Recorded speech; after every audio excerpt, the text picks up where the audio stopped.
ምርጫው ሲደርስ እንደዚህ ሱፍ ለብሶ መጡ። መጣ እንዴ እኛም አንተን እናውቃለን አንተም እኛን ታውቀናለህ ችግር የለም ምርጫው ጊዜ ሲደርስ እኛን እንመርጣለን አንተ ሂድ አሉ። ያ ባሉበት ቦታ ላይ በሙሉ ጣሉት።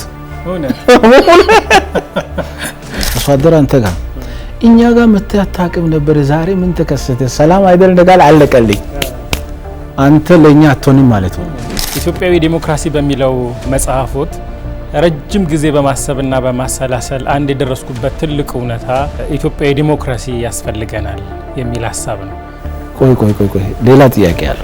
ይሄ ዲሞክራሲ ነው ብላችሁ ያመጣችሁት ነገር ስድብ ነው እንዴ? ከየት ነው የመጣው እሱ ዲሞክራሲ የሚባለው አሉ። አሁን ለመጀመሪያ ጊዜ በአእምሮዬ 3 ጥያቄዎች መጣ። ኢትዮጵያ ውስጥ ለዲሞክራሲ የሚሆን ለመሬት አለ። ታዲያ ሁሉ የባህል አመቺነት ካለ እስካሁን ዲሞክራሲ የሚጠየቅ እንጂ የሚደረስበት ኢትዮጵያ ውስጥ ሊሆን እንደምን አልቻለም? አንፎርቹኔትሊ በፖለቲካ ኃይሎች አእምሮ ለምን እንደጠፋ አላውቅም። ጠፋና ሁሉ ነገር በምን ሆነ? በውጊያ ሆነ። ህዝቡ ምንድነው? ተመልካች። ለምሳሌ አሜሪካ ውስጥ የአሜሪካን አባቶች የሚባሉ አሉ። ይሄ ነው ስታንዳርዱ ብለው ለራሳቸው የሰሩት። ለኛ ደግሞ ማን ነው የሚሰራለን እሱን ስታንዳርድ? በእኔ እምነት የመደመር መንግስት ፍልስፍና ሊበራሊዝም ከሚለው ፍልስፍና ጋር አቻ ነው ያምናለሁ። ስታንዳርዱን ማን ነው የሚሰራው ነው? ሌላ ፍልስፍና ያስፈልጋል ብሎ እንዲህ አይነት መጽሐፍ ያዘጋጁና ያምጡ። እድገት ማለት እሱ ነው። ፍጭት ማለት እሱ ነው። and this is a benchmark out.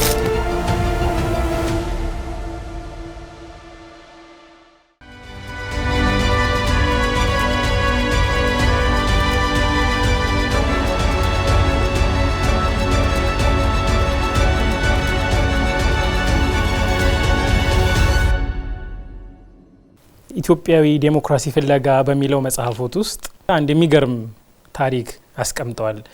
ሬዲዮ የማን ነው የሚል አንድ ክፍል አለ እና እዛ ላይ እንደው መሆን ካለንበት ጊዜ አንፃር በጣም ጥሩ ጊዜ ነው። የምርጫ 97 ጊዜ ላይ ነው ታሪኩ የሚያጠነጥነው እና ያኔ የተፈጠረን ጉዳይ ነው ያሰፈሩት። እኔ ከምታርከው ቆንጆ አድርገው እዛ ላይ ስላቀረቡት ቢነግሩን በጣም አሁን ላለንበት ወቅት በጣም ጠቃሚ ስለሆነ ምን ነበር ገጠመኙ፣ የት ነበር እና እንዴት ተከሰተ የሚለውን ቢያካፍሉ። ትምህርቴን እንደጨረስኩ 1997 ግራጁዌት እንዳረኩ ትንሽ ጊዜ ሃይ ስኩል ሂስትሪ ካስተማርኩ በኋላ የፖለቲካውን ዓለም ጆይን ያደረኩበት ጊዜ ነው ያ ዘመን። ያኔ የጎፋ ዙሪያ ወረዳ የሚባል ወረዳ አለ። አሁን ወደ 5 ወረዳዎች ተከፋፍሏል። ትልቅ ወረዳ ነበርና ጎፋ ዙሪያ ወረዳ ቡልቂ ከተማ ዙሪያ ላይ ከምርጫ ጋር በተያያዘ ማህበረሰቡን ለማወያየት ያርኩኝ 1997 የምርጫ ጊዜ ነው። እኔ የሰበሰብኳቸው ሰዎች የሐሳብ መሪ የሚባሉ ሰዎች ናቸው። ከተለያዩ ቀበሌያት የመጡ ቡልቂ ከተማ ላይ አንድ በጣም የተከበረ ሰው፣ በጣም የሚታወቅ ሰው እጅ አነሱ። ለሳቸው እድል ስንሰጥ የመጀመሪያ ያነሱት ጥያቄ እኛ ወደ ውይይታችን ከመግባታችን በፊት አንድ ጉዳይ ሬዲዮ የማን ነው? ሬዲዮን ማን ነው የሚያስተዳድረው? ሬዲዮ በመንግስት እጅ ነው ወይስ ከመንግስት እጅ ውጪ ነው አሉኝ ማለት ነው። እኔ የተወለድኩበት ጎፋ ማህበረሰብ ውስጥ ማታ አብረው ተገናኝተው ማህበረሰቡ አንድ የተከበረ ሰው ቤት ውስጥ በእነሱ ሬዲዮም ያለበት ቤት ውስጥ የሚነጋገሩበት መንገድ ዱቡሻ ይባላል። ዱቡሻ ማለት ስለ ውሏቸው የሚያወሩበት፣ ስለ እንስሳቱ የሚያወሩበት፣ ስለ ልጆቹ የሚያወሩበት፣ ስለ ቡቃያው የሚያወሩበት፣ ስለ ዝናቡ የሚያወሩበት፣ ስለ አየር ጸባዩ የሚያወሩበት፣ ስለ ሀገር የሚያወሩበት፣ ስለ ግብር የሚያወሩበት ነው። በዚህ መካከል ምን ይሆናል መሰለ? ሬዲዮ በጣም የተከበረ ነገር ነው እንዳልኩ ተገዝቶ ጧት ዜና ከተሰማ በኋላ ልጅ በማይደርስበት ቦታ ላይ ይቀመጣል። ልክ እንዲህ ቁጭ ብለው ማታ እኔ የኛ ቤት ፋዘር ሬዲዮ ነበረውና አስታውሳለሁ። ልክ እንዲህ ሆነው ማታ እያወሩ እያሉ 2 ሰዓት ከደረሰ ሬዲዮን አምጡ ይባላል። ሬዲዮ ጭስ እንዳይነካው፣ አቧራ እንዳይነካው ላዩ ላይ ዳንቴል ተደርጎ ወይም የሆነ መቀመጫ ተዘጋጅቶለት እዛ ውስጥ ነው። ከዛ ትናንት ሬዲዮ እንትን አለው መስመር አለው ጣቢያ አለው ታውቃለህ፣ እንዲፈልግ ነው የሚታገኝ። እና ይሄንን ጣቢያን እንዳትነኩ ይባላል እና ልክ ሲከፍቱ ያልሆነ ድምጽ ካሰማ ወይኔ ጣቢያውን ነካክቷል እስኪያስተካክሉ ይባላል። ደም ጣቢያው ከተስተካከለ በኋላ ዜና ሲነገር እስኪ አንደ ሁላችሁ ዝም በሉ ይባላል። ጨዋታውን ድቡሻ ያልኩ ድቡሻን ያቆማሉ፣ ጨዋታውን ያቆማሉ፣ ንግግሩን ያቆማሉ። ዜናው ይነገራል። ዜናው ከተነገረ በኋላ አማርኛ የሚያውቀው ሰው ባለ ሬዲዮ እሺ ምን ነበረ ሬዲዮ ምን አለ ይባላል። ሌላው ሰው ዙሪያ ላይ ያለው ሰው ዛሬ መንግስት ይሄን ያደረገ ብሏል፣ ፕሮጀክቶችን አስመርቋል፣ አገር ሰላም ነው። ግብርስ ምን አለ? የተለየ ነገር የለም። ስለ ግብር ምንም አልተባለም። አዎ እሺ ቀጣይ ምንድነው? ቀጣይ አርሶ አደሩ በደንብ እርሻችሁን እርሱ ብሏል፣ ልማት እናፋጥን ብሏል። ፈጣሪ የተመሰገነ ይሁንልና ሬዲዮን ዘግቶ ወደ ጫዋታቸው ይመለሳሉ ማለት ነው። ሶ ሬዲዮ መንግስት ከማህበረሰቡ ጋር ኮኔክት የሚያደርግበት የመንግስት ስራ እንቅስቃሴዎች ለማህበረሰቡ የሚተላለፍበት ፖሊሲ ምናምን ሲኖር አዋጅ የምንነገርበት ችግርም ካለ ጦርነትም ካለ ተነሱ ምናምን ተዘጋጁ የሚታወጅበት ሀገርን ለመጠበቅ ተነሱ የሚል የሚታወጅበት አገር ሰላም ከሆነም ሰላም መሆኑ የሚነገርበት አዝመራ ወቅትም ከሆነ ብቻ የመንግስት ፖሊሲ ፕሮግራም ሀሳቦች ለህዝብ የሚደርስበት ህዝብ ደግሞ ስለ መንግስት የሚሰማበት ኢንስትሩመንት ሆኖ የቆየው እስከ መች እስከ ምርጫ 97 ይሄ ሬዲዮ መንግስት ማህበረሰቡ ሲከፍት ያን ምርጫውን ዲሞክራሲያዊ እናደርጋለን ተብሎ ስለነበረ በሬዲዮ ኃይለ ቃል ይሰማል አርሶ አደሩ። ይሄ ሌባ መንግስት፣ ይሄ አጭበርባሪ እናንተ ከዚህ በኋላ ምናምን ሲባል ይሰማል። ያልተለመደ ነገር ይሰማል። ይሄን ሲሰማ እንዴ ሬዲዮ ከቁጥጥር ውጭ ወጥቷል እንዴ? መንግስት በራሱ ሬዲዮ እንዴት ነው እየተሰደበ ያለው? የሚሳደበውን ዝም ያለው ህግ ማስከበር አቅቶት ነው ወይስ ምንድነው? መንግስታችን ምን ገጠመው የሚል ከፍተኛ ጭንቀትና ይሄ ጥያቄ ግሪታ ውስጥ ገባ። በዚህ መካከል ነው እኔ በመካከላቸው የተገኘሁት እና ከዛም በኋላ ቅድም እንዳልኩ ያ ሰው የተነስቶ ሁለት ሶስት ሰዎች ተነስቶ መጀመሪያ ሬዲዮ የማን እንደሆነ ይነገረን። በመንግስት እጅ ነው አይደለም? መንግስት ስርዓት ማስከበር ይችላል አይችልም? ራሱ ሲሰደብ ዝም ያለ መንግስት ለኛስ ምን ዋስትና አለ አሉ። አይ ዲሞክራሲ ነው አልኩት። ዲሞክራሲ ስለሆነ ብዬ አሁን ይሄ እኛ የምናውቀውን ማብራሪያ ሰጠው። ቆይ ሌላ ጥያቄ አለ። ዲሞክራሲ ማለት መሰዳደብ ነው እንዴ አሉ። በባህላችን በወጋችን በኢትዮጵያዊ ጨዋነት መታረም ያለበት ነገር ካለ በጨዋ መልክ አንዱ ለሌላው መናገር አይቻልም ወይ? ይሄ ዲሞክራሲ ነው ብላችሁ ያመጣችሁት ነገር ስድብ ነው እንዴ? ከየት ነው የመጣው እሱ ዲሞክራሲ የሚባለው አሉ። አሁን ለመጀመሪያ ጊዜ በአእምሮዬ 3 ጥያቄዎች መጣ። እኔ ብዙ ስለ ዲሞክራሲ ሂስትሪ ስለተማርኩ በግሪክ በምናምን አድርገን ብዙ ስለ ዲሞክራሲ ወይ ተምሬያለሁ ወይ ሃይስኩልም አስተምሬያለሁና አሁን አርሶ አደሩን ሲሰማ 3 ጥያቄ ጫረብኝ። አንደኛው አርሶ አደሩ ዲሞክራሲ የሚባለው ነገር እኛ ይዘን የምንሄድበት መንገድ ለማህበረሰቡ ግራ የገባው ለምንድን ነው? እውነትም ማህበረሰቡ ያልነቃ ስለሆነ ነው? ያልተማረ ስለሆነ ነው? ይሄንን ነገር ከመምጣታችን በፊት አስቀድመን መስራት የነበረብን ቀርቶ ነው ወይስ ከባህሉ ከታሪኩ ከልምምዱ ከእሴቱ ጋር የሚጋጭ ነገር ስላለ ነው? ለምንድን ነው ይሄ የሆነው? አንድ ሁለተኛ አንድ ደግሞ ጥያቄ ያነሱት ዲሞክራሲ ማለት ስድብ ነው እንደ ያሉት ደግሞ በዲሞክራሲ ማለት አንዱ ሌላውን ሀራስ ማድረግ ነው እንደ በጨዋነት መናገር አይቻልም እንደ ያሉት ደግሞ ይሄ ዲሞክራሲ የሚባለው ነገር በሌላ መንገድ ማሰብ አንችልም ነበር የሚል። ሶስተኛ መንግስት እሺ ራሱ ሲሰደብ መብቱን ካላከበረ አሁንስ አለ ወይ? እኛ በምን ተማመን ነው አሉ።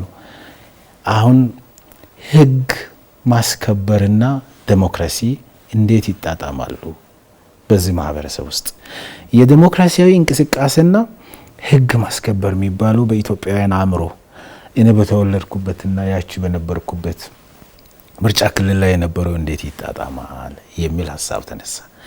ከዚህ በመነሳት እኛ ሀገርን እየመራን ያለን መሪዎችና ፖለቲካ ልሂቃን አንድ ነገር ማሰብ አለብን። በሌላው ዓለም ላይ የተሰራውን ነገር ለሌላው ህዝብ ላይ የተፈለሰፈውን ፍልስፍና እንዳለ አምጥተን ህዝቡን ኮንፊውዝ ሳናደርግ አንቀርም። ይህን ጉዳይ ማየት ያስፈልጋል። ያ ማህበረሰብ ደግሞ የሚገርም እንትንን ይተቻል እኮ መንግስትን ይተቻል፣ አስተዳደርን ይተቻል። ለምሳሌ ምርጫ 90 ጊዜ ምን አደረገ መሰለህ? የብዙ ጊዜ ምርጫው እስከሚደርስ ድረስ ተመርጠው ህዝብን ደርሶ ማወያየት የማይችሉ አወያይቶ ማያውቁ፣ አነጋግሮ ማያውቁ፣ አይቶ ማያውቁ በተለያዩ መንደሮች ምን እንደሚሰራና ምን እንደማይሰራ ቼክ አድርጎ ማያውቁ ሰዎች ምርጫው ሲደርስ እንደዚህ ሱፍ ለብሶ መጡ።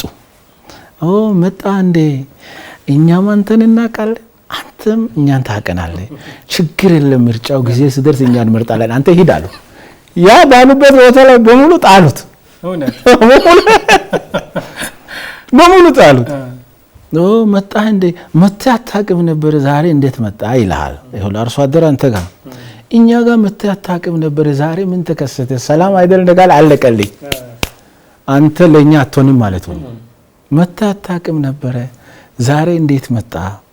ይሄን ጊዜ ሁሉ እኮ ፈልገን ያጣል። እኛ ጋር ብቻ ነው ወይስ ቤተሰብም ጋር ጠፍቷል እንላለን። እና መተህ አታውቅም ነበር አሁን ምርጫውን አትልፋ አንተ እኛ አንተን እናውቃለን አንተም እኛን ታውቀናለህ ያላቸው ቦታ ላይ በሙሉ ለሌላ ነው ካርዱን የሰጠው። ስለዚህ ህዝቡ እንዲህ አይነት ውዝደም አለው። አሁን ለምርጫ ዘመን ነውና አንተ ቅድም እንዳልከው ምርጫ ለዲሞክራሲ ስርዓት ልምምድ በጣም ጥሩ ነው። ግን የምርጫ ክርክራችን ውይይታችን ምንን ማዕከል ማድረግ አለበት? ሐሳብን ሳብስታንስን አንድ ማዕከል አለበት። ሁለተኛ መልእክት ኮንቬይ የምናደርግበት መንገድ ኢትዮጵያዊ ጨዋነት፣ መከባበር፣ የኛን የህዝቡን ስነ ልቦና ውቅር የማይቃረን አንዱ ሌላውን የሚያንጓጥጥብና የሚያዋርድበት መሆን የለበትም። በዚህ መልኩ ማድረግ በጣም ተገቢ ይሆናል። ዋናው ለሰኔ ነው። የሚገርም ነገር ነው። እኔ አሁን በዛው ሁሉ ጊዜ ውስጥ የገጠሩ ሰው እንዴት ሊሰማው ይችላል የሚለውን ነገር አስቤው አላቅም። የእርሱ መጽሐፍ ውስጥ ያንን ነገር እስከማነብ ድረስና ሁሉም ሰው እኩል የገባው ሁሉም ሰው እኩል የተረዳው ያንን ሞቅ ያለ ክርክር የተወሰንን ሰዎች ኢንጆይ እንደምናደርገው ሁሉም ሰው ደስ የሚሰኝበት ሁሉም የሚገባው ነው የሚመስለውና ግን በኋላ የተረዳው አንዳንድ ሰውን ሲያነቃቃ ሌላውን ለከግራ እያጋባም እያስጨነቀም የነበረ እንደነበር በኋላ ለመገንዘብ ችያለሁ። በሌላ በኩል ደግሞ ስላልገባቸው ነው ብለው ሳይንቁ እነርሱን አድምጠው ከዛ ደግሞ ለዛም ይሁን ምላሽ ማዘጋጀቱንም ሳላደንቅ አላልፍም። በጣም ጥሩ ነገር ነው። ምክንያቱም ብዙ ሰው የሚያደርገው አይ እነዚህ ባላገሮች ናቸው አልገባቸውም ብሎ ንቆ ላስረዳችሁ ነው የሚለው እንጂ እስቲ ከዚህ ውስጥ የሆነ ነገር አስቤ ደግሞ እንዴት አድርገን ነው ማቻቻል የምንችለው ብሎ መልሶ ከሁሉም ሰው የመማርን ልብ ማግኘት ትልቅ ነገር ነውና ብዙ ነገር ተምሬበታለሁ። የኢትዮጵያ ዲሞክራሲ ምንነትን በተመለከተ በደንብ እንመጣበታለን። ግን ከዛ በፊት አንድ ጥያቄ፣ ኢትዮጵያ ውስጥ ለዲሞክራሲ የሚሆን ለመሬት አለ?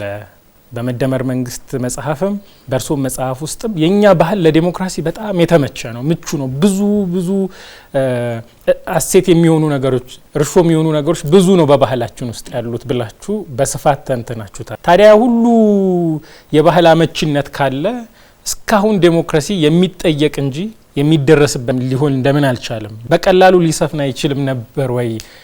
በእርግጥም እነዛ ላይ ዲሞክራሲ የሚሆኑ ባህላዊ መሰረቶች ካሉ። በጣም ጥሩ ሀሳብ ነው ያነሳው።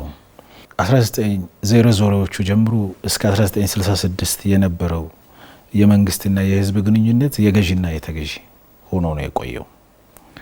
መንግስትና የህዝብ ግንኙነት ህዝብ በብቃት እንዲሳተፍ እንድትጠይቅ እድል የሚሰጥ አልነበረም።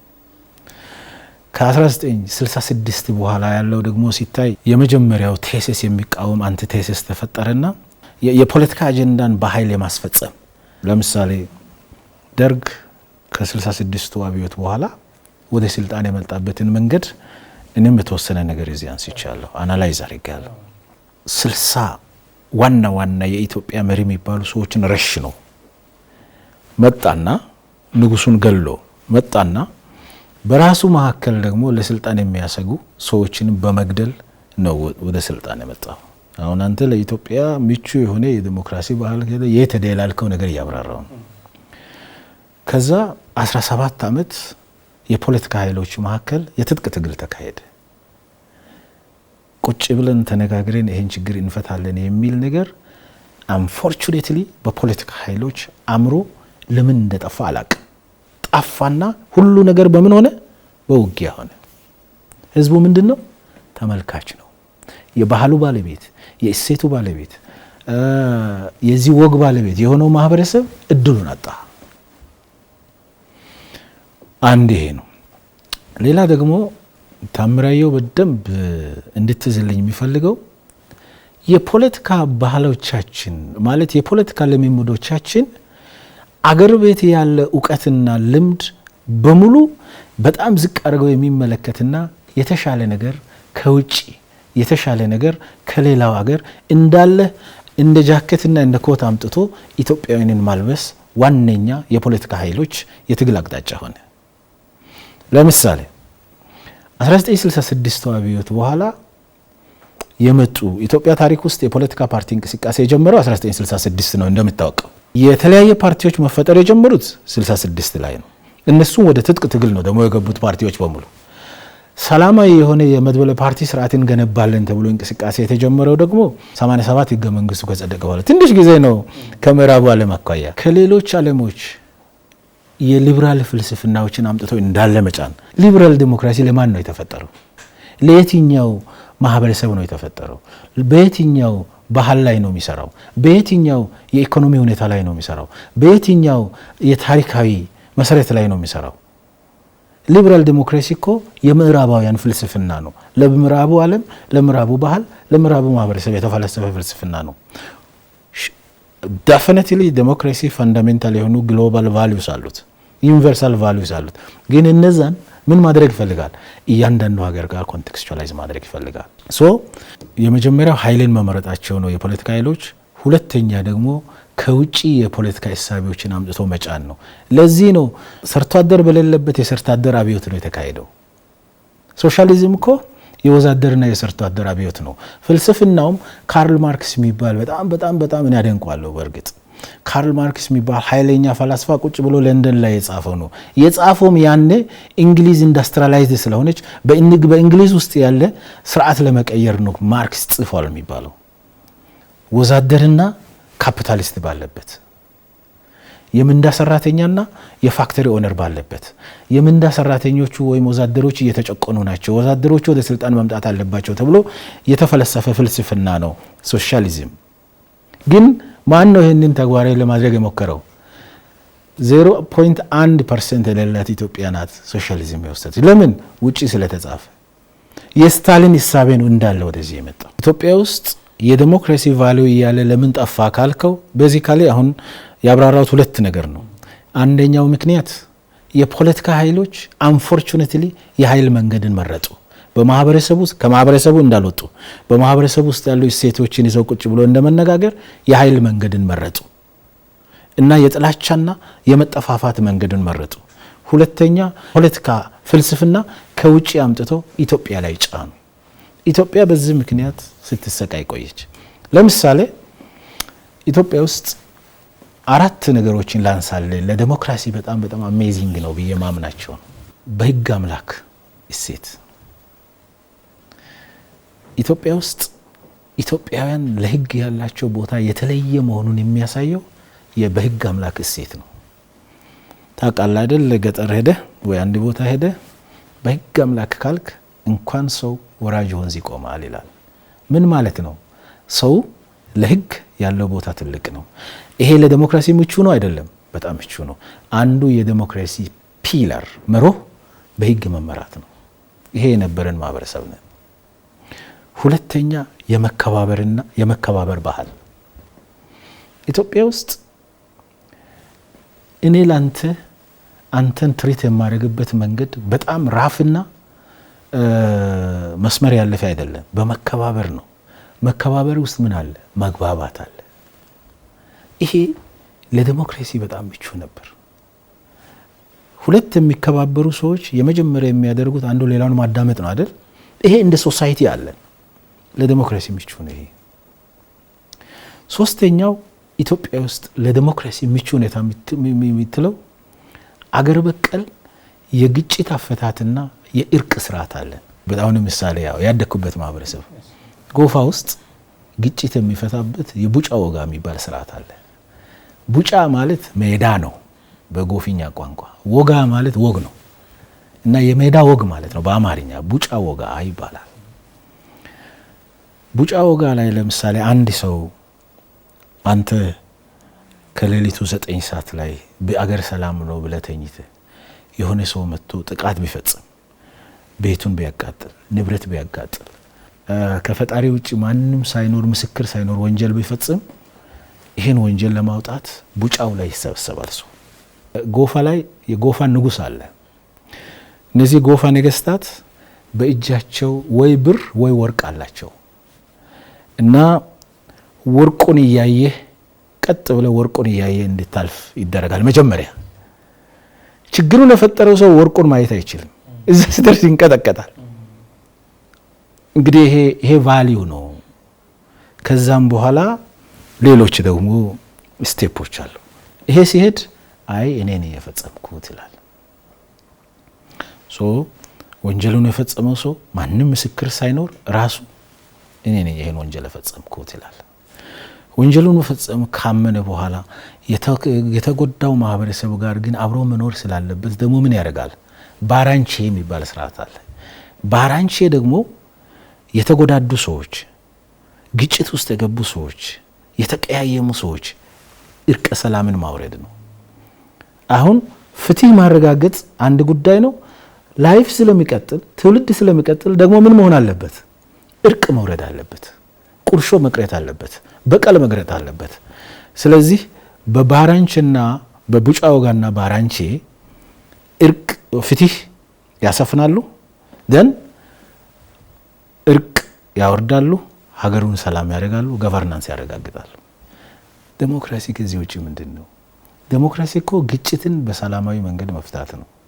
ተጨማሪ ደግሞ የኦሮሞ ማህበረሰብ የገዳ ስርዓትን ልጥቀስልኝ።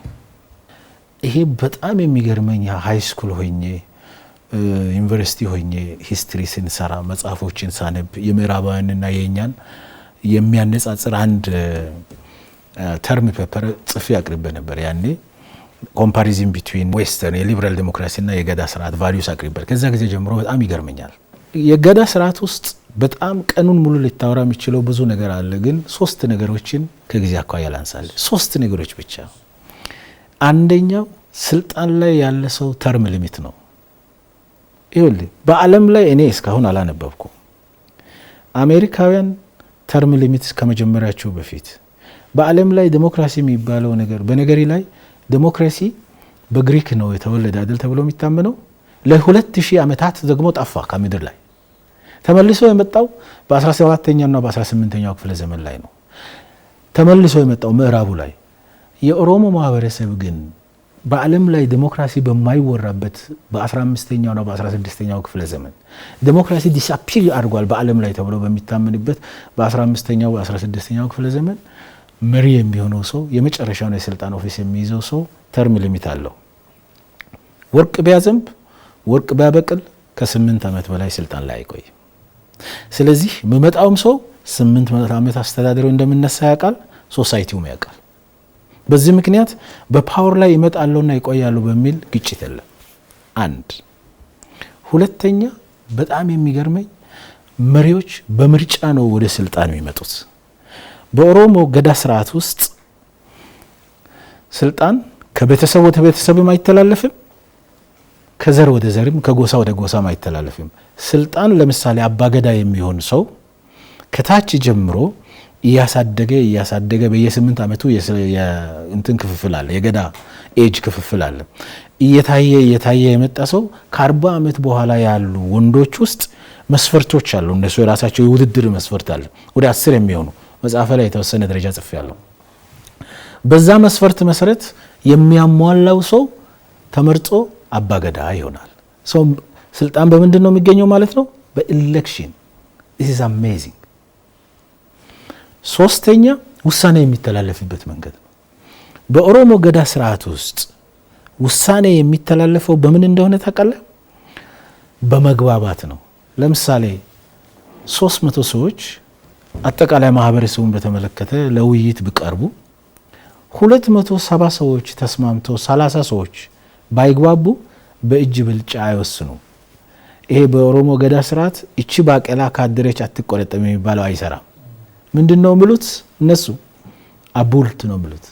ይደር ማለት ነው። ካደረ ወይኛ ወደ እነሱ እንሄዳለን ወይ እነሱ ወደኛ ይመጣሉ። ይሄን ጉዳይ አብስለን እንመልከት ይላሉ። በዚህ ምክንያት አንድ ውሳኔ ይሄን ሁሉ ስቴፕ አልፎ ከተወሰነ በውሳኔ ምክንያት ግጭት አይኖርም።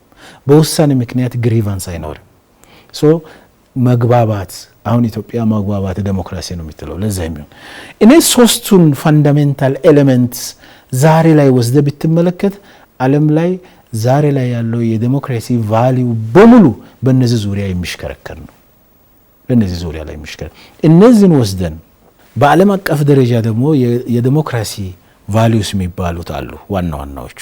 እነዚህ ጋር አጣጥመህ ኢትዮጵያዊ ቀለም አኑረህ ህገ መንግስት ውስጥ ቢታካትት የፖለቲካ ፓርቲዎች የውድድር ፍልስፍና የንግግር ፍልስፍና አቅጣጫ ቢታረክ it would have been different። ነገሩ በሙሉ ሊቀየር ይችል ነበር። ነገር ግን unfortunately የተዛባ አቅጣጫ በመሄዳችን ምክንያት ያለንን አተን እንደሌለን ሆነናል። ግን ይሄ ሁሉ ታዲያ እርሾ ካለ መሰረት ካለ ለምንድን ነው የኛ ሀገር በቀል የሆነው ዕውቀት ወይም እሴትና የአውሮፓው የዲሞክራሲ እሴት የሚጣጣም ከሆነ እሱን እዚህ አምጥቶ ለመተግበር ሲሞከር ለምን አልተጣጣሙም ታዲያ? ይሄን ሁሉ ጊዜ አስቸጋሪ የሆነው ለምንድን ነው? ከኛ ጋር አንድና ያውቁ አይደሉም። የኛ በአንዳንዶቹ የተሻለ ሆኖ እያለ ያልተሻለው መጥቶ ተጫነበት ነው። በዲሞክራሲ ቫልዩነቱ እኮ የኛ የተሻለ ነው በእኔ እምነት። ዩኒቨርሳል የሆኑ የጋራ የሆኑ ነገሮች እንደተጠበቁ ሆኖ ለምሳሌ መከባበር የሚባለው እኮ የኢትዮጵያዊ ነው። መከባበር የሚባለው ነገር አጥፍቶ እኮ ነው መጥቶ መሰዳደብ ዲሞክራሲ የሆነው ማለት ነው፣ ወይ የዲሞክራሲ ልምምድ አካል የሆነው። የትምህርት ስርዓታችን፣ የሚዲያ የምንከታተልበት መንገድ፣ መጽሐፍቶችን አጠቃላይ ገዝተን የምናነባቸው ነገሮች። ማን ነው የአፍሪካን ታሪክ የሚጽፈው? ነጮች ናቸው አብዛኛዎቹ። የትምህርት ስርዓቱም እንደዛ። ሶ ምን አይነት በሂደት አፍሪካ በአጠቃላይ ላይ ምን አይነት ትርክት ነው የተገነባው? መልካም ነገር ከውጭ ይመጣል። የራሳችን የሆነ ነገር ዝቅ አድርገን መመልከት፣ የራሳችን የሆነ ነገር ጎልጉለን ፈልፍለን አውጥተን ለዓለም አለማሳወቃችን ቆጭቶን እሱን ለማካካስ ከመስራት ይልቅ እሱን እንደማይረባ አድርጎ ወስቶ ሌላውን የማምጣት ፍላጎት በጣም በአፍሪካ ዶሚናንት እሳቤ ነው። ለዚህ ነው ፓን አፍሪካኒስቶቹ በአፍሪካ ሁለት ነገሮች ሪቫይዝ ካልተደረጉ የፓን አፍሪካኒዝም እሳቤ አይሳካም ይላሉ።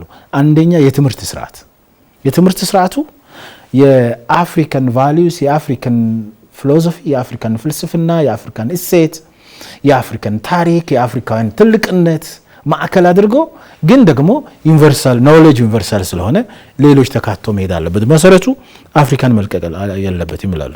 ሁለተኛ የአስተዳደር ስርዓቱ ነው። የአስተዳደር ስርዓቱ ምን መሆን አለበት?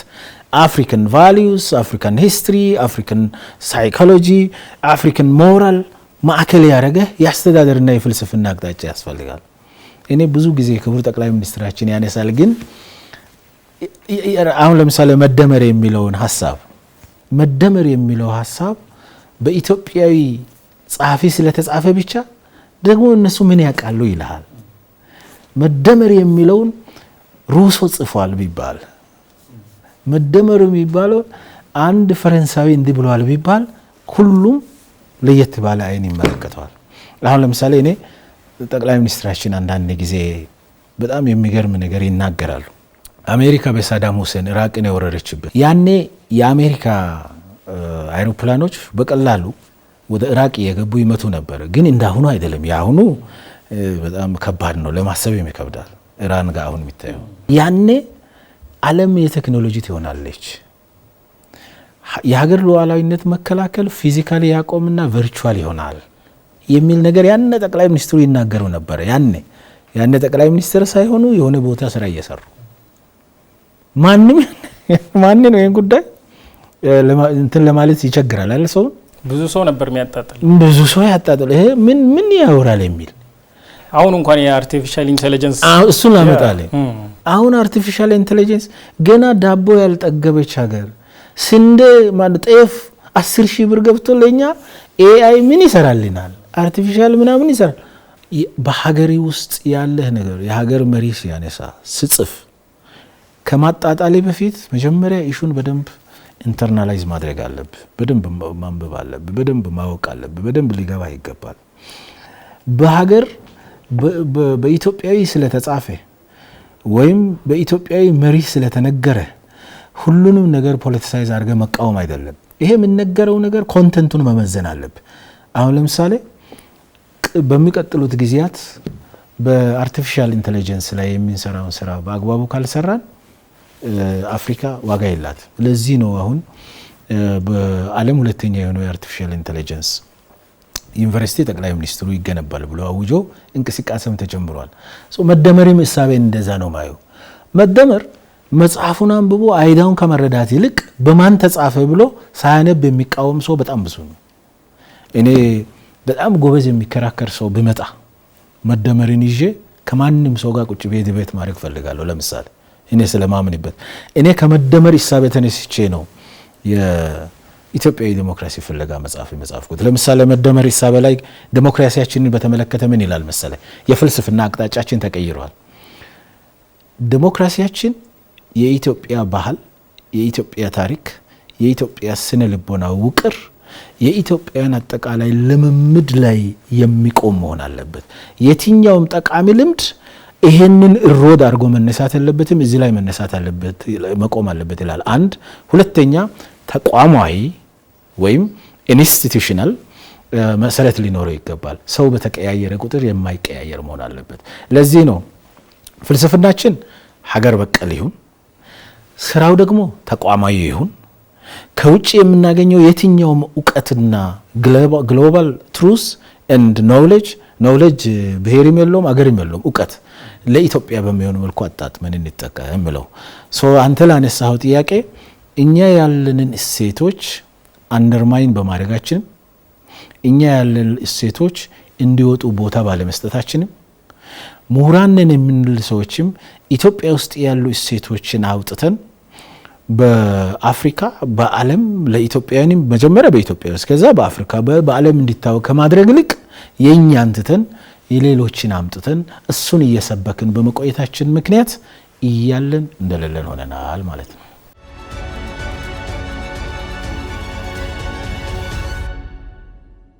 እንግዲህ ኢትዮጵያዊ ዲሞክራሲ በሚለው መጽሐፎት ረጅም ጊዜ በማሰብና በማሰላሰል አንድ የደረስኩበት ትልቅ እውነታ ኢትዮጵያዊ ዲሞክራሲ ያስፈልገናል የሚል ሀሳብ ነው። ኢትዮጵያዊ ዲሞክራሲ የሚለው ሀሳብ ምንድን ነው? ኢትዮጵያዊ ዲሞክራሲ የሚባል ነገር አለ ወይ? ዲሞክራሲን ኢትዮጵያዊ ነው ማለት ይቻላል? ዜግነትስ ልንሰጠው ይችላል? ምንድን ነው ኢትዮጵያዊ ዲሞክራሲ?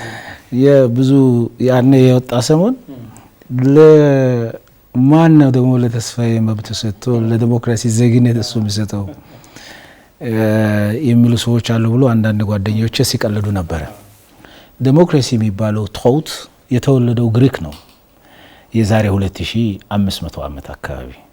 ብዙም ሳይቆይ አሌክዛንደር ዘ ግሬት መባል ሰው ግሪክን ከወረረ በኋላ ኢንትራፕትድ ሆነ። ከዛም በኋላ ለ2000 ዓመታት ዲሞክራሲ የሚባል ነገር ከሰመ። ተመልሶ ዲሞክራሲ ሪቫይቭ ያደረገው በ17ኛውና በ18ኛው ክፍለ ዘመን ላይ በእንግሊዝ በፓርላሜንታሪያንስና በሞናርኪስቶቹ መካከል በተፈጠረ ፍትጊያ በ17ኛው ክፍለ ዘመን ማብቂያ ላይ ኮንስቲቱሽናላይዝ ተደረገ ሞናርኪው። ከዛ አሁን ዛሬ የምናየው የፓርላማ ስርዓት ተተከለ። ይሄ አንድ ነው። ለሞደርን ዲሞክራሲ እንደ ቤንችማርክ ይወስዳሉ ምዕራባውያን። ዋናው ግን አሜሪካውያን ከእንግሊዞች ነፃ የወጡበት ጦርነትና ከዛ በኋላ ያሰፈኑት ስርዓት ነው። ነፃ ሲሆኑ ህገ መንግስት ድራፍት አረጉ፣ የፌደራል ስርዓትን ኢንትሮዲዩስ አረጉ እና 1787 ይመስለኛል ህገ መንግስት አጸደቁ። ዴሞክራቲክ የሆነ የፌደራል ስርዓት ልምምድ ውስጥ ገቡና የሞደርን ዴሞክራሲ አንዱ ቤንች ማርክ የሚደረገው የአሜሪካን ዋር ኦፍ ኢንዲፔንደንስ ወይ የአሜሪካን የነጻነት እንቅስቃሴና ከዛ በኋላ የተዘረጋው ስርዓት ነው። ሶስተኛው ታላቁ የፈረንሳይ አብዮት ነው። ግን እነዚህ እንቅስቃሴዎች ግሪክ ላይ ተጀምሮ ለ2000 ዓመታት የከሰመውን የዴሞክራሲ ሐሳብ መልሶ አመጣ። የዴሞክራሲ ሐሳቤው መልሶ ሲመጣ ግን ምን ፖይንት እዚህ ላይ ነው። የዴሞክራሲ ሐሳቤው መልሶ ሲመጣ ግን በየትኛው ፍልስፍና ላይ የቆመ ሆነ መሰለ? የሊበራል ፍልስፍናና የሊበራል ዴሞክራሲ ዋነኛው የዌስተርንስ ፍልስፍና ሆነ። ሊበራል ዴሞክራሲ ደግሞ ከሊበራሊዝም ፍልስፍና የተቀዳ የሞደርን ዴሞክራሲ ዋነኛ መገለጫ ተደርጎ ተወሰደ። ይሄ የሆነው አሁን እንዳልኩ 17ኛው እና 18ኛው ክፍለ ዘመን ላይ ነው። 17ኛው እና 18ኛው ክፍለ ዘመን ላይ ደግሞ አውሮፓውያን ሁሉም ቦታዎች በቀኝ ግዛት የሚይዙበት ነበር። ስለዚህ የነሱ ፍልስፍና ማለት በሁሉም አካባቢ የሚስፋፋ እንደ መጽሐፍ ቅዱስ እንደ ቁርአን ይሄ ሊበራሊዝም የሚባለው ፍልስፍናና የሊበራል ዲሞክራሲ ለመላው ዓለም መሆን እንዳለበት እየተሰበከ መጣ። በርግጥ በዌስተርኑ ዓለም ራሱ የሊበራሊዝም ፍልስፍና ማዕከል ያደርጋል ብሎ የሚያምኑት የሊበራል ዲሞክራሲ ራሱ በጀርመንና በአሜሪካ ያለው አፕሮች ይለያያል። በፈረንሳይና በእንግሊዝ ያለው አፕሮች ይለያያል። በራሳቸው ውስጥ እንኳን እንዲብለያይም ምዕራባውያን ግን ዓለምን የሚያድን ዋና መሳሪያ የሊበራል ፍልስፍናና የሊበራል ዲሞክራሲ ነው የሚል ሰበኩ ማለት ነው። ከዛ ጊዜ ጀምሮ አሁን አንተ እንደምትለው የትም ሀገር ስለ ዲሞክራሲ ማውራት ያለበት ምን መሆን አለበት ተብሎ ታመነ? የሊበራል ዲሞክራሲ መሆን አለበት። ልክ እንደ ሃይማኖት እንደ ክርስትና እንደ እስልምና ለሁሉም ፕሪስክራይብ ይሄንን ማድረግ ጀመሩ ማለት ነው። ይሄ እሳቤ ግን ከሁለተኛው የዓለም ጦርነት በኋላ የሊበራል ዲሞክራሲ እና የሊበራል ፍልስፍና ብቸኛው መዳኛ መንገድ ነው የሚለው ፍልስፍናና እይታ ከሁለተኛው የዓለም ጦርነት በኋላ ቻሌንጅ እየሆነ መጣ። በራሱ በዌስተርን ወርልድ ላይ ሊበራሊዝም ፌል ያደረገባቸው ነገሮች ተፈጠሩ። ለምሳሌ the great depression የሚባለው ከሁለተኛው የዓለም ጦርነት በኋላ ለ15 ዓመት ከፍተኛ እድገት ኖሮ ከዛ በኋላ እድገት እየቀነሰ ሲመጣ ምዕራባውያን እዛው መልኩን ቀየሩ። ሊበራሊዝምን ኒዮ ሊበራሊዝም ብለው ደግሞ በሌላ መልክ በ1970ዎቹ ቀጠሉ። ይሄ የነሱ ስብከት ግን አፍሪካ ላይ አልሰራም። ይሄ የነሱ ስብከት ግን ኤዥያ ላይ አልሰራም። በሌላ በኩል ደግሞ በተለየ መንገድ የሄዱ ሀገሮች ሰክሰስፉል ሆኑ። 1970s 1980s ላይ ለምሳሌ ሁለተኛው የዓለም ጦርነት ላይ ጃፓን ወድማ ነበር። በተለየ መንገድ ሄደችና ኢኮኖሚያው ዴሞክራሲያን መልሳ አወጣች። ጃፓኖች የሊበራል ፍልስፍና ውስጥ ዋናዎቹ ወስደው ጃፓናዊ ያደረጉ፣ ዴሞክራሲያቸውን ፖሊሲያቸውን ጃፓናዊ ያደረጉ ከራሳቸው ቫልዩስ ጋር። ኮሪያ የሊበራል ፍልስፍና ውስጥ የሚጠቅማቸውን ወስደው ደቡብ ኮሪያዊ ያደረጉ። ቻይና በተለየ መንገድ ሄደች። የቻይና እድገት አይገርምም? ቻይና እኛ ለውጥ ፈልገን አብዮት ካካሄድን ከ4 ዓመት በኋላ ነው ኦፕን አፕ ኤንድ ሪፎርም የጀመረችው። እኔን ታውቃለህ? የኢትዮጵያ አብዮት በእኛ አቆጣጠር 1966 ነው፣ በፈረንጆች ደግሞ 1974 ነው። ቻይና አሁን የደረሰችበትን ደረጃ የሚያደርሰውን ኦፕን አፕ ኤንድ ሪፎርም የጀመረችው እኛ ለውጥ ፈልገን 4 ዓመት ቀድመን አብዮት ካካሄድን ከ4 ዓመት በኋላ ነው ያካሄደችው። ከ50 ዓመት ባነሰ ጊዜ ውስጥ ከየትም ተነስታ የወርልድ ሱፐር ፓወር ነች። በምን መንገድ ሄዳ? በቻይና መንገድ ሄዳ። በዌስተርን መንገድ በሊበራል በምናምን አይደለም፣ በቻይና መንገድ ሄዳ። ከዛ ጊዜ ጀምሮ በዓለም ላይ ዲሞክራሲ አማራጭ የዲሞክራሲ አማራጭ አንድ ብቻ አይደለም የሚል ሐሳብ እያደገ መጣ ማለት ነው። አማርታ ሴን ሙሉት ጎበዝ ጻፊ፣ በጣም አደንቀው ጻፊ እዚህ ላይ አንድ በጣም የሚገርም አርቲክል አለው። አማርታ ሴን አንዱ የሚያነሳው ምንድነው? ዲሞክራሲ ዩኒቨርሳል ቫልዩስ አሉት፣ አይካድም፣ እውነት ነው። ነገር ግን የዲሞክራሲ ማለት ምርጫ ብቻ አይደለም፣ ምርጫ ማካሄድ ብቻ አይደለም። መሪ መቀየር ብቻ አይደለም። ዲሞክራሲ ማለት እድገትና ለውጥንም የሚያረጋጋ ኢንስትሩመንት መሆን አለበት። ስለዚህ ዴቨሎፕመንት አስ ፍሪደም በሚለው መጽሐፍ ላይ ዴቨሎፕመንት ኢዝ ፍሪደም ነው የሚለው አማርታ ሴን ምንድነው የሚለው ደሃ ሰውም ሆነ ሀገር ነጻነት የለውም ይላል። ሰውም ደሃ ከሆነ የዚህ ሰው ይጣፋንታ ረጂው ላይ ነው ዲፔንድ የሚያደርገው፣ አገርም እንደዛ ነው ይላል። ስለዚህ ከዛም በኋላ ምን መጣ? የተለየ መንገድ አለ የሚለው መጣ። ይሄንን እንደ መንደርደሪያ ወሰድና ወደ ኢትዮጵያዊ ዲሞክራሲ ነው የመደመር ፍልስፍና ከለውጡ በኋላ የኢትዮጵያ የለውጥ አቅጣጫ መመራት አለበት ተብሎ የተነደፈው ሐሳብ ምን ይላል? ከዲሞክራሲ አኳያ ሁለት ነገሮችን እንደ ሀገር ለማከም መስራት አለብን የሚል አለው። አንደኛው ዲሞክራሲያችን ሀገር በቀል ፍልስፍናዎችን ማዕከል ማድረግ አለበት ይላል። ይሄ ማለት ምን ማለት ነው? ቅድም ያልኩ ነው። የኢትዮጵያ ታሪክ፣ የኢትዮጵያ ባህልና ልምምድ፣ የኢትዮጵያ ሀገር በቀል እውቀት፣ የኢትዮጵያ ስነ ልቦናዊ ውቅር ማዕከል ያደረገ የዲሞክራሲ ልምምድ ማድረግ አለብን። ሁለተኛ ደግሞ የዲሞክራሲ ልምምዳችን ተቋማዊ መሰረት ሊኖረው ይገባል። ስለዚህ በዚህ ሀገር ላይ የዲሞክራሲ ተቋማት ነፃ፣ ገለልተኛ፣ ብቁ ለሁሉም ዜጎች ሆኖ መገንባት አለባቸው ይላል። ከዚህ በመነሳት ነው ይሄ መጽሐፍ የተጻፈው ማለት ነው። ስለዚህ ኢትዮጵያዊ ዲሞክራሲ ማለት ምንድነው ካልክ የኢትዮጵያ ባህል፣ የኢትዮጵያ ታሪክ፣ የኢትዮጵያ ስነ ልቦናዊ ውቅር፣ የኢትዮጵያ ልምምድ፣ የኢትዮጵያ ሀገር በቀል እውቀት እና የኢትዮጵያ ውስጥ ያለ እስካሁን ስራ ላይ የዋሉ በተለያየ መንገድ ግን ያልተጠቀምናቸው የአስተዳደርና የፖለቲካ ፍልስፍና ውስጥ የሚታዩ ዘመናዊነትን ወደ ዘመናዊነት ማደግ የሚችሉ ልምምዶችን ማዕከል ያደረገ እሱን ማዕከል ያደረግና ከሌሎች ዓለሞች ላይ በዓለም ደረጃ የሚታወቁ ደግሞ የዲሞክራሲ ቫልዩስ ከዚህ ሁኔታ ጋር ያጣጣመ መሆን አለበት የሚል ነው ዋናው ፍልስፍና። ይሄ ሲሆን ዲሞክራሲው ምን ይሆናል ማለት ነው? ኢትዮጵያዊ ይሆናል። ዩኒቨርሳል የሆኑ የዲሞክራሲ ቫልዩስ ምን ይሆናሉ? ከኢትዮጵያ ታሪክና ባህል ጋር በሚጣጣምና በሚሰራ መንገድ ይሄዳሉ። ለዚህ the best example ሊሆን የሚችለው ቅድም ያነሳነው ሬዲዮ የማን ነው? አንዱ በዲሞክራሲ ውስጥ ምርጫ ይካሄዳል፣ ኤሌክሽን ነው። ኢትዮጵያዊ ጨዋነት፣ ኢትዮጵያዊ መከባበር፣ ኢትዮጵያዊ መተሳሰብ ከምርጫ በኋላም እንኳን አብረን እንኖራለን። አብረን እንደማንኖር ሆነን ለምን አንድ መድረክ ላይ እናወራለን? ምርጫ 97 ጊዜ አርሶ አደሮቹ ለኔ ያነሱት እንዴ እናንተ እኮ በሬዲዮ ስንሰማ አብራችሁ አንድ ቀን የምታድሩ አይመስልም እኮ ከምርጫው በኋላ በጋራ አትኖሩም ወይ አሉኝ። አብረን እንደማትኖር ሆነ ለምን የምርጫ ክርክር ታካሂዳለህ? በጨዋነት ችግር እነግርሃለሁ፣ በጨዋነት ካርድን አሳጣለሁ፣ በጨዋነት የሚፈልገውን መርጣለሁ። ይሄ የኢትዮጵያዊ ባህል ነው።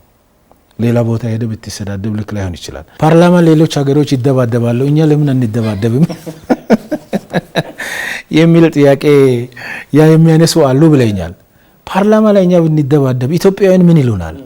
ኢትዮጵያዊ ጨዋነት ነው እንደ መደባደብ? ኢትዮጵያዊ ጨዋነት ነው እንደ ጫማ አንስቶ አንዱ ሌላው ላይ መወርወር? ፓርላማ ላይ ፓርላማው ቫይብራንት ነው ለመባል፣ ፓርላማው ጠንካራ ነው ለመባል፣ ፓርላማው የሞቀ ነው ለመባል መደባደብ እንዴት ይሆናል? በባህላችን በታሪካችን በእንትናችን የለም ይሄ።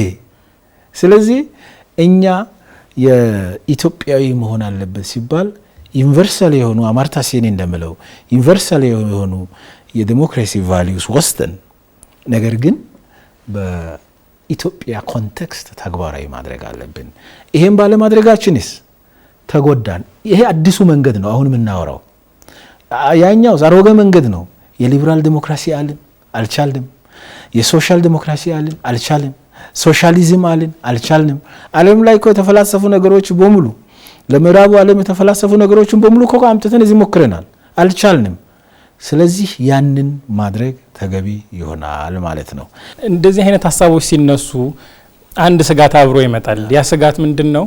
ለምሳሌ አንድን ነገር እንዳለ ገልበጠን የምናመጣው ከሆነ ሌላ ቦታ የዳበረ ሀሳብ ስለሆነ በሀሳብ ብቻ ሳይሆን በተግባር የተፈተነና የራሱ የሆነ አሰራሮች በጣም ዝርዝር አሰራሮች ስላሉት አንድ ነገር ከመስመር ሲወጣ አይ እዛ ጋር እኮ እንደዚህ አይደለም የተተገበረው ተብሎ እንደ ሪፈረንስ ፖይንት ይሆናል፣ እንደ ማንጸሪያ ይሆናል ያኛው ነገር። እዚህ ጋር አምጥተን እንደ ራሳችን አድርገን እናቀላቅለው ስንል የቱ ጋር እንደሆነ ውሉ ሊጠፋን ይችላል በአንድ በኩል። በሌላው በኩል ደግሞ ኢትዮጵያዊ ዴሞክራሲ ነው በሚል ከዴሞክራሲ እሴቶች የወጡ ነገሮች ጭምር እየተደረጉ አይ የኛ እኮ እንዲህ ስለሆነ ነው የሚል ተቀጽላዎች እየገቡበት ነገሮች ቢጣመሙስ? ምክንያቱም ነገርየው ትልቅ ቁርጠኝነትና ቅንነት ይፈልጋል ከሚያመጣው አካል የሚል ሀሳብና እንዲህ እንዳይሆን ምን ዋስትና አለን የሚሉ ሀሳቦች ይነሳሉ። የዴሞክራሲ ባህል ልምምድ ነው። እኛ ከጀመርን ራሱ በጣም ጥቂት ጊዜ ነው። መድበለ ፓርቲ ስርዓት የሚባለው ነገር እኮ የጀመርነው መቼ ነው? ከ83 በኋላ ነው አይደል? 30 ምናምን ዓመት እኮ ነው ገና። አሜሪካውያን ምርጫ ከጀመሩ ስንት ጊዜ ነው? 250 ምናምን ዓመት ነው። ወደ 300 እየተጠጋ ነው። ከውጪ እናምጣ የሚባለው ማይታወቅ ነገር አይደለም። የሚታወቁ ነገር ግን ከራሳችን ሁኔታ ጋር ሳይጣጣም የሄዱ ነገሮችን ማጣጣምና ማየት ነው። ዋናው ግን ከውጪ የሌሎች ሀገሮች ልምድ፣ የሌሎች ሀገሮች ኤክስፒሪየንስ፣ ከሌላው ውድቀትም ትማራለ፣ ከሌላው ስኬትም ትማራለ።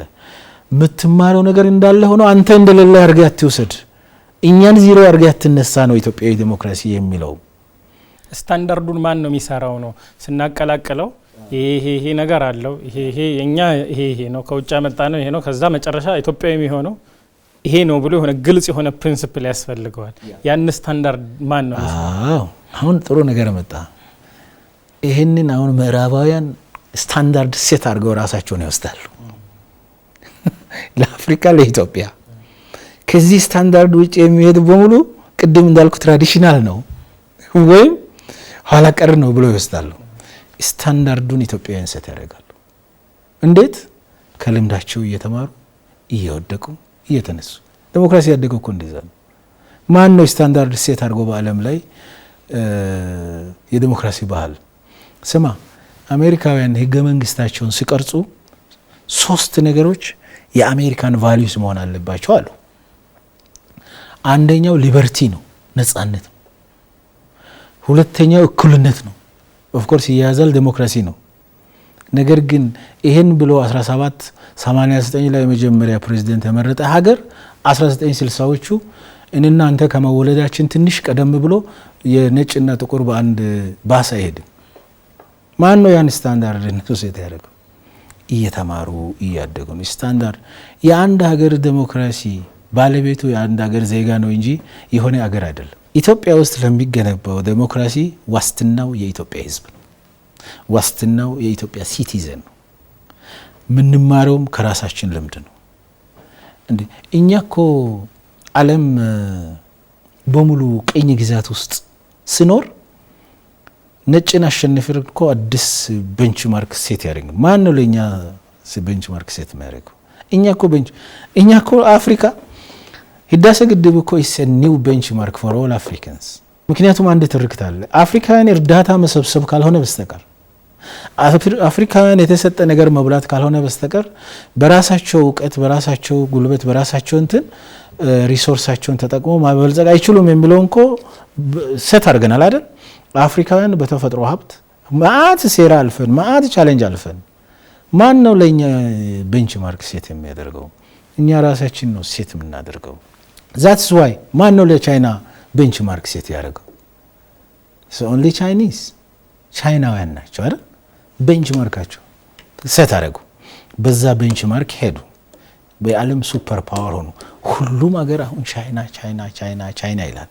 ካደክ በኋላ ሁሉም እኩል ኮንክ በኋላ ልክ እንደዚህ መቀመጥ ስትችል ሁሉም ካንተ ጋር ይነጋገራል። ሁሉም ካንተ ጋር ፎቶ ለመነሳት ይፈልጋል። ስለዚህ ስለኛ ከኛ በላይ የሚያውቅ ሰው የለም። በእኛ እውቀት ላይ ግን ተጨማሪ የሚያግዘን ነገር ሊጨምር ይችላል፣ ሊያግዘን ይችላል። ይሄ ነው ፍልስፍና ነው የሚሰራው። እሱን ለምሳሌ አሜሪካ ውስጥ የአሜሪካን አባቶች የሚባሉ አሉ። ይሄ ነው ስታንዳርዱ ብለው ለራሳቸው የሰሩት። ለኛ ደግሞ ማን ነው የሚሰራለን እሱን ስታንዳርድ? አሁን ለምሳሌ አሁን ያለው መንግስት ኢትዮጵያ እስካሁን ከገባችበት ችግር ሊያወጣ የሚችለው የመደመር መንግስት ነው አይደል? የመደመር መንግስት ነው። የመደመር መንግስት መነሻው የመደመር ፍልስፍና ነው ብሎ አቅርቧል። በእኔ እምነት የመደመር መንግስት ፍልስፍና ሊበራሊዝም ከሚለው ፍልስፍና ጋር አቻ ነው ብዬ አምናለሁ። በእኔ እምነት የመደመር መንግስት እና መደመር የሚለው ፍልስፍና የልማታዊ መንግስታት ፍልስፍና ከሚለው ጋር አቻ ነው። ሶስተኛ አማራጭ ነው ለአፍሪካ ብዬ አምናለሁ። it is neither ልማታዊ መንግስት ፍልስፍና ኖር የሊበራል ፍልስፍና። ይሄ መደመር ነው ብዬ አምናለሁ። መነሻውስ እስከ ዛሬ ድረስ እኛ ዓለም በመጣበት መንገድ በዓለም ላይ የሰሩ ልምዶችን ቀምሯል። ነገር ግን ኢትዮጵያዊና አፍሪካዊ አድርገዋል። ይሄን ሰርቶ አቀረበ። አሁን በእኔ እምነት ሳያነቡ የሚያጣጥሉ ሰዎች አንድ ፓራግራፍ አንብቦ ሌላውን ፓራግራፍ ሳያውቁ የሚተቹ ሰዎች ወይም የፖለቲካ ኃይሎች ያንብቡና የመደመር ፍልስፍና የሚባለው ትክክል አይደለም፣ ኢትዮጵያን አያሻግርም፣ ሌላ ፍልስፍና ያስፈልጋል ብሎ እንዲህ አይነት መጽሐፍ ያዘጋጁና ያምጡ። እዛ እድገት ማለት እሱ ነው፣ ፍጭት ማለት እሱ ነው። አሁን this is a benchmark። አሁን ኢትዮጵያ እስካሁን በመጣችበት መንገድ ከችግር ለማውጣት መደመር የሚባል እይታ ያስፈልጋል፣ መደመር የሚባል ፍልስፍና ያስፈልጋል። መደመር የሚባለው ፍልስፍና ማዕከሉ ምንድነው ከተባለ ሁል ጊዜ በኢትዮጵያ ታሪክ መንግስታት በዘመናዊ ኢትዮጵያ ታሪክ አፍርሶ መነሳትን ነው የለመዱት። አፍርሶ መነሳት የትም አላደረሰም። ያለው ላይ እንጨምር፣ የጎደሉን እንሙላ። ትናንትን ዛሬንና ነገን በተሟላ መንገድ እንመልከት። ትናንትን ዛሬንና ነገን በተሟላ መልኩ የማይመለከት እይታ ቁንጽል ይሆናል። ትናንትን ብቻ ካነሳ ተቸካይ ሆነ ትቀራለህ። ትናንትን ዛሬን ብቻ ካነሳ ከትናንት የተነጠለ ዛሬ ስለማይኖር ተንሳፋፊ ትሆናለህ፣ ሃይፖቴቲካል ትሆናለህ። ነገ ብቻ ካነሳ እውነታን ትተህ ዝም ብለህ ምኞት ብቻ ይሆናል። ስለዚህ ትናንትን ዛሬና ነገን አያይዘህ ከተመለከትክ ኢትዮጵያን ታሻግራለህ። ከትናንት መልካም ነገር ትወስዳለህ፣ ከስህተቱም ትማራለህ። ዛሬን ደግሞ በራስህ በዘመኑ በራስህ መንገድ ትሰራለህ። ለነገው ትውልድ መሰረት ጥለት አልፋለህ። የነገው ትውልድ ደግሞ ፋውንዴሽኑን የተሻለ መሆኑ ከተገኘ ያገኝበትና ይሄዳል። አልኩ እኮ የአሜሪካን ፍልስፍና ለምሳሌ 1787 ላይ የጸደቀው ህገ መንግስት 50 ምናምን ጊዜ ተሻሽሏል። ኢትዮጵያ ግን 70 ዓመታት ውስጥ አንድ ስራ ላይ ያልዋለ ህገ መንግስትን ጨምሮ 4 ህገ መንግስት አርቅቃለች። እየጨመሩ መጡ እነሱ። ስለ ሰው ነጻነት እያወራ ባሪያ ንግድ ነበር። መጀመሪያ ወንድ ሴት አይመረጥም ነበር። ጥቁር ይጨቆን ነበር፣ ሴት ይጨቆን ነበር፣ ጥቁር ምናምን ይሆን ነበር። እየቀረ እስካሁንም ግን ለምሳሌ አንድ ያልቻሉት በአሜሪካ ታሪክ አንድ ሴት ፕሬዝዳንት የላቸው። ወደፊት እሱም ይደርሳሉ ይገምታል። መደመር የሚል ፍልስፍና እና ከመደመር ፍልስፍና የተቀዳ መደመር መንግስት የሚል ለኢትዮጵያም ለአፍሪካም ይበጃል ተብሎ መጥቷል። በመጽሐፍ መልክ ቀርቧል። ይሄን ተቀብለን እያሻሻል እንሂድ። አይ ይሄኛው ልክ አይደለም፣ ሌላ ደግሞ ለኢትዮጵያ ያስፈልጋል ካለ ደግሞ ሌላ ማምጣት። በዛ መልኩ ነው ሀገራት እያደጉና እየበለጸጉ ሄዱት ማለት ነው። በጣም ጥሩ።